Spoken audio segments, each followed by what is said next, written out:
guys, welcome back to my channel, and for this video we are going to check out what are the changes that they have added to the underground shadow exploration. The previous version of this event only allows us to attack tiles and at the same time challenge the monsters, and in return we get items that we can use from different parts to increase the buffs or to buy in the store. For this one, we are going to check out what are the features that they have added here. So the first one is they increase the requirement to use for the oxygen tank. So for every much we'll need 15 now, whereas before I think you only need 12, and for you to challenge the monsters you will need 20, which was before it was 15.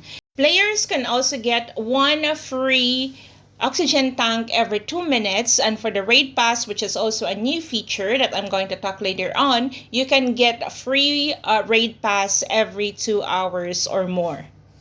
There are also some options for you to buy additional tanks as well as the raid pass. The first one is by buying the machine, and you will get an initial of 320 tanks for that and for the raid pass. This machine will cost you $1, and for every 5 hours you can get 40 tanks and then 5 raid pass for a total of 20 times. You can reduce the usage of the oxygen tank by reaching a certain level in your research or your buffs. For this version, they have added 3 different tiles. The first tile type allows you to either use backups, use your cell samples to exchange, or you can just try to attempt to attack or different actions. So the first one is a traveling merchant. Once you click that, it will show you different items on what different actions that you need to do. So the traveling merchant will not require any buff, and this is automatically a probability of winning at 100%, and you can either use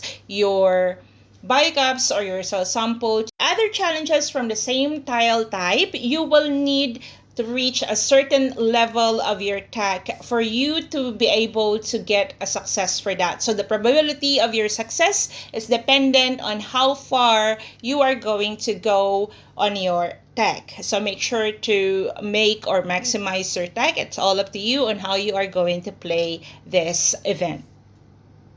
The rewards that you are going to get here vary from cell samples to the research points as well as the high purity antibodies. The third feature that they have added here is the raid feature or the plunder feature. This allows you, or this is applicable to both marches as well as the challenges, guys. But for you to activate this feature, you need to have or collect 10,000 cell samples. The amount of raid pass that you can use is dependent on how much oxygen you have, guys. You can also adjust the usage or how many do you want to use per tile dependent on your gameplay.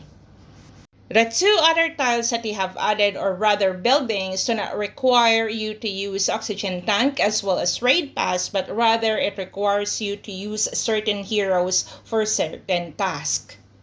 This is where the fun begins, because it makes you think of what heroes you are going to send on that certain task and where you are going to send them.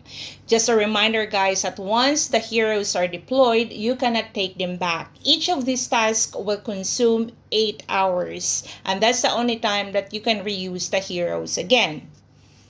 Each of these tasks will request you certain hero attributes. So for example, a purple hero, a resonating hero, a blue hero, a hero with guns, a hero with pets, or a hero with arrows, and anything about that, guys. So the more requirements you fit, the more loot you can have. So your loot will be dependent on how many required heroes you have added here. These buildings with one task only to send your heroes, you don't need to send all the required heroes that they are requesting here to deploy them. You can deploy them anytime, but of course if you want more loot, you can add more required heroes to that. The bigger version of this center also have different tasks, but instead of one, there are 8 different tasks. And it has also a different gameplay, guys, so need to be mindful for that. For this one, there will be 8 challenges, and each challenge also requires heroes with different attributes. But the difference between the small center and the big center is that for the big center, you cannot dispatch or deploy these heroes if you are not going to meet the required attribute of the heroes. For both of these buildings, you can also increase the amount of rewards that you can get by researching or increasing the level of your tech. Get rewards for every challenge completed. So this challenge from the bigger center is also 8 hours, and like I said, it is locked. If you are not going to meet the required heroes that you need here, it won't allow you to dispatch that. Second one is that once all of these challenges are completed, you can get additional rewards on top of those 8 tasks.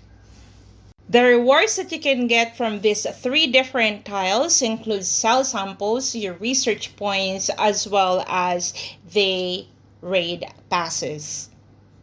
You can find all these tiles on different floors of the underground shadow exploration, guys.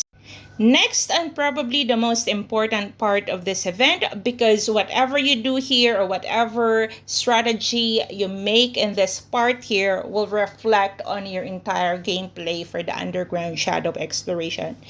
The numbers that you're seeing here are just examples on how am I going to build or what are the strategy that I'm going to do with my tech. I prioritize the visionary as number 1 because these tech allows you to reduce the oxygen usage, get more research points, as well as get more cell samples. I rank all the items here or the tech here dependent on how am I going to play my gameplay in my main account. But personally, I would suggest for you guys to focus first on the visionary instead of doing the others. So just a recap that you can get your items from cell samples to your research points as well as your high purity antibodies by attacking the tiles, challenging the monsters, as well as doing the task from different tiles or centers.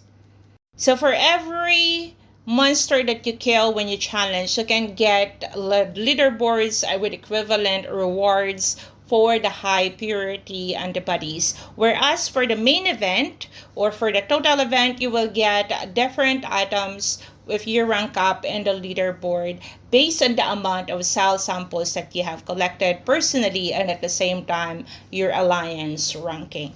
The written version of this event will be added on my website by tomorrow, guys. Please don't forget to like and subscribe, and wherever you are, please stay safe. Bye guys, see ya!